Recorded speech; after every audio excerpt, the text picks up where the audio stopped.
muốn chia tay. Anh đã biết sẽ đâu đến như vậy, mà nước mắt đó vẫn rơi không thể ngừng lại. Tiếng nói những gì cho cả hai, vì anh biết đã qua những sai lầm. Dù anh đã có những nẻo lầy yêu xa vời, và anh đâu muốn chúng ta kết thúc như vậy. Nhưng có lẽ đã đến lúc buồn đầy. Nếu em đi, trái tim này một biết tay. Dù biết trong lòng còn yêu còn thương lắm đấy. Nếu em đi, hãy cho em giấc ngồi đời em mất nan. Dù tình ta vỡ đôi, anh vẫn yêu em.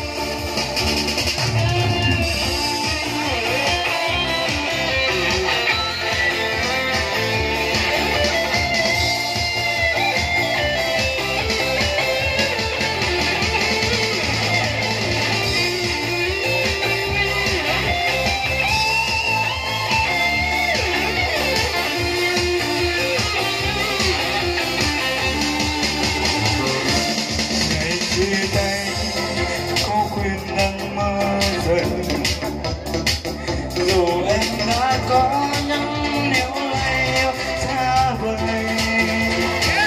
và anh đâu muốn chúng ta kết thúc nhờ vậy. Có lẽ đã đến lúc buồn tay. Nếu em đi, trái tim này một biết tay. Dù biết trong lòng còn yêu còn thương lắm đấy. Nếu em đi, hãy cho em được nói với em một lần. Dù tình ta vỡ đôi, anh vẫn yêu em.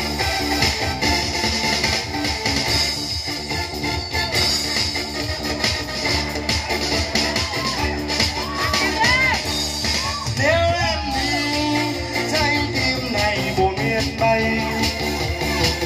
Dù biết trong lòng còn yêu còn thương lắm đấy.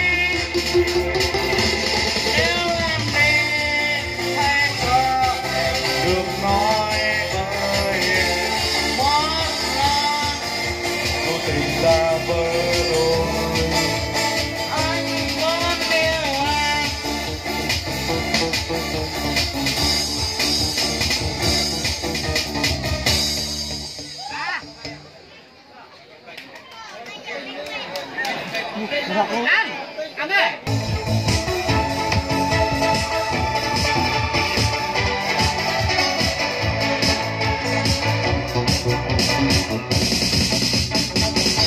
Một nụ hôn cùi được tạm biệt nhau, ngày mai mình sẽ mang nhau thật dù.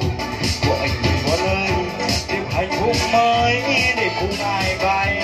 Người dù đến ai, dù trong ngày mai nói đâu còn dài, và yêu thương ấy sẽ cùng tồn tại. Ai cùng sẽ vai ước niềm tương lai, thì khiến cho mình một lời kề vai. Nếu những ngày xưa chúng ta không vội vàng yêu nhau đến rồi, bây giờ đêm tan thì chắc có lẽ sẽ không đâu hồi.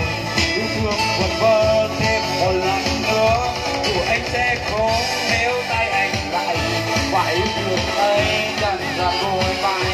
Chúc em ngày mai hạnh phúc bên ai, còn nhớ anh với em duyên tay.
ta cùng vội vàng yêu nhau để rồi bây giờ liền tan thì chắc có lẽ sẽ không đâu buồn yêu thương vẫn vỡ thế còn là mơ rồi anh sẽ không nếu tay anh lại hãy thương anh rằng là vội vàng chúc em ngày mai anh không quên ai đừng luôn ơi nói em hiện tại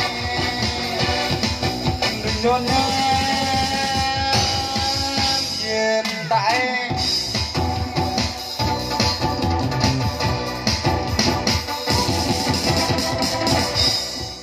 Vâng, lần nữa cảm ơn tiếng hát của em Mỹ Anh với 3 ca khúc rất tuyệt vời. Và cũng xin thông báo cho tất cả các bạn trẻ rằng bạn Ý Anh của chúng ta hôm nay là ngoại lệ.